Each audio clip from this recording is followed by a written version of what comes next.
Hello brother, আসসালামু আলাইকুম। আমি কি জমিদার রায়হান চৌধুরী? না, হ্যাঁ, আজকে আমি জমিদার রায়হান চৌধুরী। আজকে 12টা বাজে মাত্র ঘুম থেকে উঠলাম, কারণ শুয়েছি একদমই 4টা থেকে শুয়েছি। এত কুয়াশা, উঠছিলাম সকালে, উঠে আবার একটু শুয়েছি। ফ্রেশ হয়ে নিয়ে তারপরে কথা বলি। এদিকে পানি বসিয়ে দিয়েছি সকালে দুপুরে রান্নার জন্য। এদিকে কপি কাটা হবে আর পাঙ্গাস মাছ রান্না হবে। এদিকে আমি যা সেদ্ধ দিয়েছি, চিংড়ি মাছ সব কিছু দিয়ে হয়ে গেছে। এটা এখন বাগার দিতে হবে, নামা নিয়ে এটা নামিয়ে ফেলবে এখন।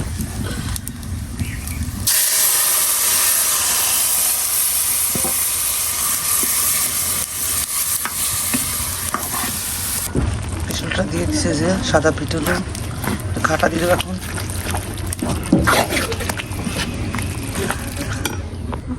রান্না শেষ, ঘাটায় যে ভেজে দিচ্ছে, যে এই যে ভাতটা হয়ে গেছে, ভাতটা নামিয়ে ফেলছি। এদিকে পানি দিয়েছি মাছ রান্নার জন্য।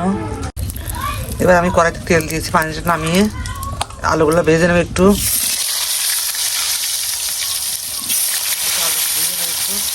হালকা করে ভেজে তারপরে মাছ কষিয়ে দেবো। আলুগুলো ভাজা গেছে, আমি পেঁয়াজগুলো দিয়ে দেবো। মশলাটা গরম করে অ্যাড করে দেবো সাথে।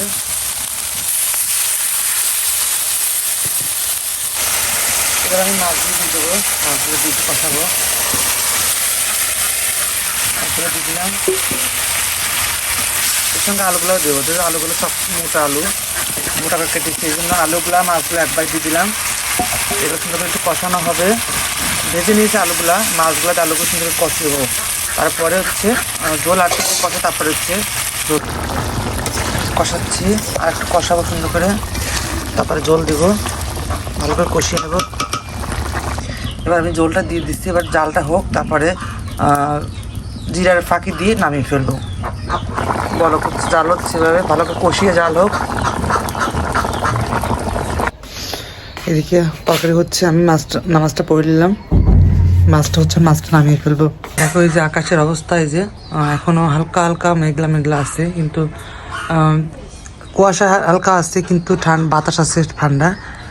আমাদের রান্না প্রায় শেষ, রান্না হয়ে গেছে। এটা গাবলায় বেড়ে নিয়েছি, কালারটাতে কত সুন্দর চলে আসছে। আর সব আলুটা ভেজে দিয়েছি, মাছটা হালকা কষিয়ে আর আলুর সাথে মিক্সার কষিয়ে দেখো কত সুন্দর হয়েছে রান্না, দেখছো একদমই পারফেক্ট।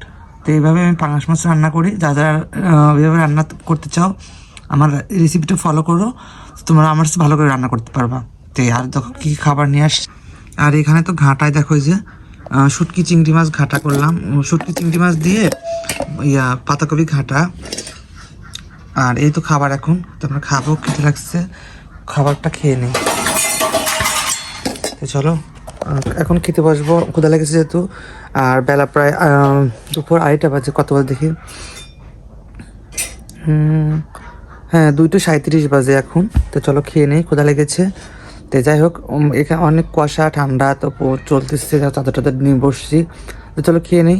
আর দেখা যায় ভিডিও করতে করতে দেখা যায় যে আর বেশিক্ষণ করতে করে দেখা যায় যে 4টা বেজে যায়। দেখো ওই কাজ করতে করতে 12টা 11টা বেজে সমস্যা হয় আপলোড করা। আজকে থেকে দেখি 3টা 4টার মধ্যে ক্লিয়ার করব, বিকালে ভিডিওটা আপলোড করব 6টার মধ্যে। এটা হয়তো একটু পরে পোস্ট করবো, আর বেশি লং করব না। তো চলো এই কথা বলার জন্য আবার আসলাম। ভিডিওটা হয়তো একটু পরে পোস্ট করব কাজ করেই, কারণ এই দেখা যায় যে কাজ করতে করতে বিকালে আরও একটু বাড়াতে বাড়াতে দেখা যায় যে সেটা সময় হয় না, আপলোড দিতে সময় লাগে। এত সময় আপলোড দিতে লাগে যে কালকে একটা ভিডিও আপলোড দিয়েছি, আধা ঘন্টা সময় লাগছে, এরকম কথা হলো। তো এই জন্য এই জন্য ভাবছি যে না আর লং করবো না, জাস্ট সকাল বিকেল ভিডিওটা আপলোড করে দেবো। তো আজকের মতো আল্লাহ হাফেজ, টাটা, বাই বাই। কেমন লাগলো ব্লগটা, কেমন লাগলো পাঙাশ মাছ রান্না অবশ্যই কমেন্ট করে জানাও। আল্লাহ হাফেজ, টাটা।